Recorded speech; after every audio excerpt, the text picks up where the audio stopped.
What's up everyone, your friendly neighborhood onesie guy here, coming at you with just a quick look at the April season pass for Marvel Snap, entitled Animals Assemble. So it's a pretty cool name to it, and it's got the card that I've been waiting a long time for, Hitmonkey, as the main season pass card. If you haven't seen any of the Hitmonkey stuff, haven't read any of the comics, I would suggest going to take a look at the animated series. It's definitely not for little kids, but it is really fun. It's basically a monkey that learns to be a hitman, but one with a moral compass and one that's using his abilities to take revenge on bad people. So yeah, and he's guided by a ghost of a hitman who is voiced by Jason Sudeikis in the animated series. So yeah, ever since I've watched that, I've been waiting for this card to come, and that wait is finally over.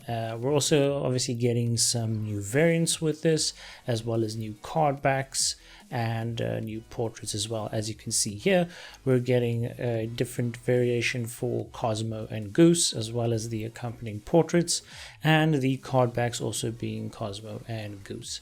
So let's just go ahead and take a look at what Hitmonkey can actually do. So Hitmonkey is a 2-cost 0-power card that has an on reveal effect. Gain +2 power for each other card you played this turn. Now we've seen the great popularity that bounce decks have been getting these days, especially after the release of Negasonic. Negasonic and Angela especially have been creating quite big boards, some of the biggest Angelas I've ever seen, and I think this is going to be a really awesome complementary package to that whole bounce archetype, especially if you are playing Negasonic as well. So I can see this in a bounce package, especially with Sarah, reducing costs of cards and making Hitmonkey as well as Negasonic and Angela extremely big, and possibly big enough to contest lanes on their own. Bishop would obviously be an integral part of that, as playing multiple cards also buffs him.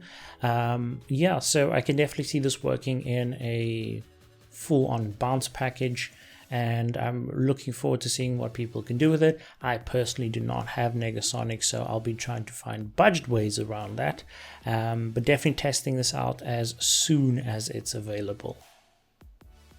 Now we're just going to take a quick look at the two variants that are coming along in the season pass. I love this art style. Rian Gonzales does amazing work. It definitely reminds me of that 80s anime style, so old Dragon Ball, Fist of the North Star, Sailor Moon, Akira. It definitely has that feel to it.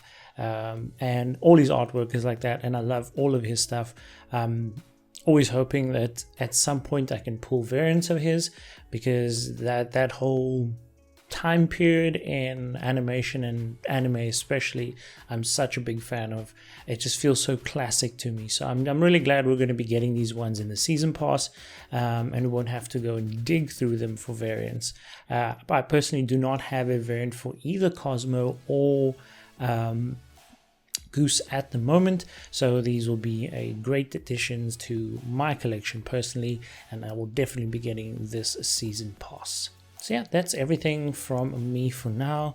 If you want to go and check out a little more, you can go and check out the dev update released by Marvel Snap. I'll include the link to that down in the description below. And also later on this week, I'm going to go ahead and take a look at what else we'll be getting in the month of April, what bundles are coming in, what other variants we'll be getting, and what new cards are really coming into the Series 5 pool. So yeah, I hope you enjoyed this little update, and I'll speak to you guys soon. So wherever you're watching this from, I wish you a good morning, good evening, good afternoon, and as usual, let that geek flag fly.